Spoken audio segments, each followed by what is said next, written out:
और महाराष्ट्र कर्नाटक सीमा विवाद ने एक बार फिर से तूल पकड़ लिया है। दोनों राज्यों के बीच सीमा पर स्थित कुछ गांवों को लेकर विवाद तभी से है जब ये दोनों राज्य अस्तित्व में भी नहीं आए थे।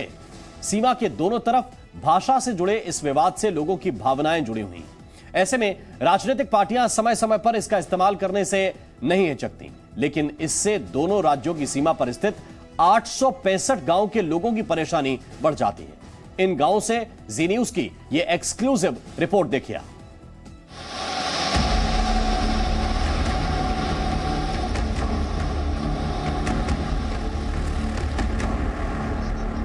हम मराठी भाषिक होते हुए हमको कर्नाटक में डाल के हमारे ऊपर अन्याय किया।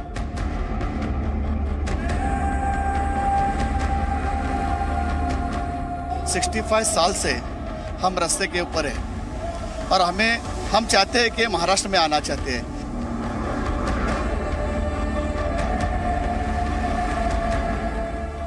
कन्नड़ भाषा ने आते कर को हमारे लोग महाराष्ट्र में नौकरी नहीं कर सकते।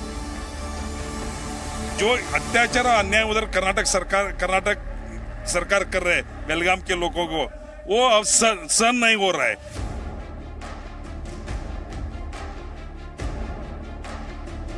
वो मराठी नहीं चलेगा, कन्नड़ ही बोले। मोदी जी के ऊपर इतना भरोसा है कि इस संबंध में वो अच्छा पहल करेंगे। सुप्रीम कोर्ट में भी महाराष्ट्र और कर्नाटक के बीच में ये सीमा प्रश्न सुप्रीम कोर्ट में भी चल रहा है। महाराष्ट्र के दक्षिण में है कोल्हापुर। कोल्हापुर शहर से कुछ ही किलोमीटर पर है कर्नाटक और महाराष्ट्र की सीमा। बॉर्डर पर एक गांव है कागनोली, जो कि कर्नाटक में आता है। गांव के युवा पढ़े लिखे हैं, लेकिन नौकरी नहीं मिल रही। वजह है भाषा, क्योंकि ये लोग मराठी बोलते हैं, जबकि रहते कर्नाटक में हैं और कन्नड़ इन्हें बोलना नहीं आता। भाषा को लेकर जो है वो काफी बड़ी समस्या यहाँ बॉर्डर एरिया में दिखाई दे रही है। एक तो महाराष्ट्र और दूसरी कर्नाटक, दोनों सरकार अपना अपना दावा जो है वो बॉर्डर एरिया के गांवों पर दिखाई दे रही है। उनका दावा जो है वो दिखाई देता है, लेकिन यहाँ पर रहने वाले लोगों को भाषा की समस्या जो है वो काफी अहम है। इस वजह से काफी एजुकेशन या काफी शिक्षण होने के बावजूद भी उन्हें नौकरियां नहीं मिलती और ये समस्या काफी महत्वपूर्ण है, जहां पर ध्यान देना काफी जो है वो दोनों राज्यों ने ये समस्या पर जो है वो ध्यान देना काफी जरूरी है। भाषा का विवाद इतना बढ़ गया है कि अब यहाँ स्कूलों में मराठी के साथ कन्नड़ भी सिखाई जाती है, लेकिन जो लोग इन स्कूलों में पढ़कर पहले ही निकल चुके हैं, उनके लिए रोजगार एक बड़ी समस्या बनी हुई है। उन्हें क्या बोलते हैं, इतना तुम्हें जो मराठी में हिंदी में जो आपको कन्नड़ में लेके आओ, मतलब आधार कार्ड कन्नड़ में चाहिए। हाँ, जो हमारे स्टेट का प्रॉब्लम है। हमारी यही समस्या है कि यहाँ भाषा हमारा मराठी गाँव है, लेकिन सिर्फ सीमा जो है उसका वाद है। कन्नड़ भाषा ने आते कर को हमारे लोग महाराष्ट्र में नौकरी नहीं कर सकते। ये डॉक्यूमेंट से है कि बोले तो हमारे को कर्नाटक में नहीं ले सकते। ये मत्तीवाड़े गांव है, जो आता तो कर्नाटक में है, लेकिन गांव के लोगों की खेती वाली जमीन महाराष्ट्र में आती है।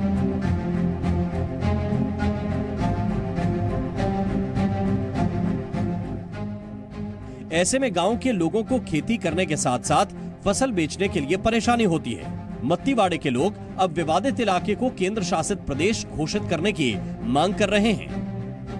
ये बॉर्डर लाइन है, क्योंकि बॉर्डर की इस तरफ महाराष्ट्र है तो इस तरफ जो है वो कर्नाटक है। लोग इस तरफ रहते हैं जो कर्नाटक है और लोगों की जमीनें खेती है वो महाराष्ट्र में है, लेकिन लोग जो है वो काफी तकलीफ में है, क्योंकि ये सीमा भाग है, ये बॉर्डर एरिया है। यहाँ पर सोई सुविधा जो है वो जो मिलनी चाहिए वो नहीं मिलती। दोनों राज्य अपने अपनी तरफ से जो है वो डिमांड करते हैं कि ये गांव हमारे एरिया में आता है, लेकिन सुविधा अगर हम देखें तो नहीं मिलती। लोग अभी भी नौकरी की तलाश में जो है वो हर जगह घूमते नजर आते हैं। इसलिए अब सीमा भाग के लोगों ने कहा है कि एक तो हमें महाराष्ट्र में शामिल कीजिए, नहीं तो ये सीमा भाग जो है वो केंद्र सरकार अपनी तैयारी में ले और अपने हिसाब से जो है वो न्याय हमें दे दे, ऐसी मांग जो है वो यहाँ पर निर्णय की नजर आती है। एनसीपी सांसद सुप्रिया सुले की अगुवाई में महाविकास अघाड़ी में शामिल दलों के एक प्रतिनिधि मंडल ने गुरुवार को केंद्रीय गृह मंत्री अमित शाह से मुलाकात की थी। प्रतिनिधि मंडल ने बेलगावी की घटनाओं को देखते हुए केंद्र से तत्काल दखल देने की मांग की थी। कांग्रेस का कहना है कि कर्नाटक के सीएम के बयान की वजह से विवाद भड़का है। कर्नाटक के भाजपा के मुख्यमंत्री बिना कारण जो वक्तव्य कर रहे हैं, इससे वातावरण बिगाड़ने का काम वो कर रहे हैं। और हम आज महाराष्ट्र की तरफ से हमारा स्टैंड हर वक्त रहा है। कोल्हापुर को तो ये सीमावाद में सीमा भाग के लोगों के पीछे बहुत सालों से खड़े हुए हैं और महाराष्ट्र की भूमिका सीमावासियों के बाजू में है।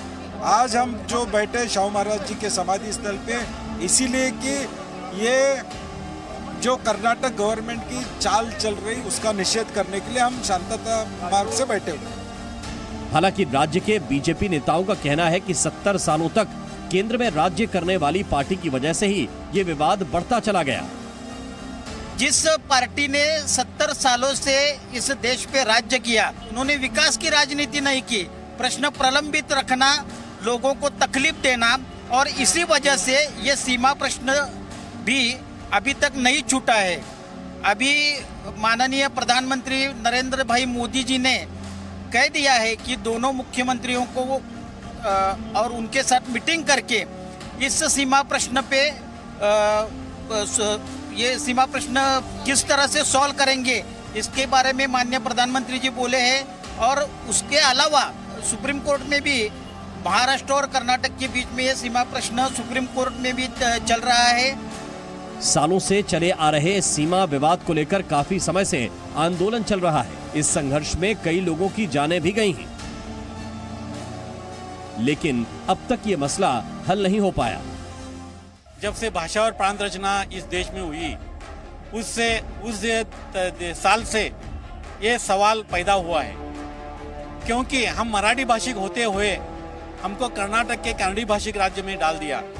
ये एक्चुअली सेंटर का मिस्टेक है। भाषा और प्रांत रचना के मुताबिक जो भी राज्य इस देश में किए, हर एक भाषिक को उतना उनका राज्य मिल गया, लेकिन हम मराठी भाषिक होते हुए हमको कर्नाटक में डाल के हमारे ऊपर अन्याय किया। दरअसल दोनों राज्यों के बीच सीमा पर स्थित कुछ गांवों को लेकर विवाद तभी से है जब ये दोनों राज्य अस्तित्व में भी नहीं आए थे। समय समय पर ये विवाद राजनीतिक मुद्दा बनता रहता है, इसको लेकर आंदोलन होता है, सियासी बयानबाजी होती है, लेकिन विवाद खत्म नहीं होता। कर्नाटक और महाराष्ट्र का विवाद पिछले 6 दशकों से भी ज्यादा पुराना है। लंबे समय तक ये मुद्दा राजनीतिक ध्रुवीकरण का हिस्सा बना रहा। आज भी 865 ऐसे गांव हैं जहां पर लोगों को तकलीफों का सामना करना पड़ रहा है। हालांकि अब महाराष्ट्र और कर्नाटक में बीजेपी और बीजेपी प्रणीत सरकार है। एक तरफ न्यायिक लड़ाई शुरू है तो एक तरफ संसद में इस मुद्दे को लेकर निर्णय होने की आशंका भी बताई जा रही है। ऐसे में इस मुद्दे को लेकर अब क्या निर्णय होगा, ये देखना भी काफी महत्वपूर्ण रहेगा। कैमरा पर्सन प्रमोद गरुड़ के साथ वैदेही कानेकर, जी मीडिया, कोल्हापुर।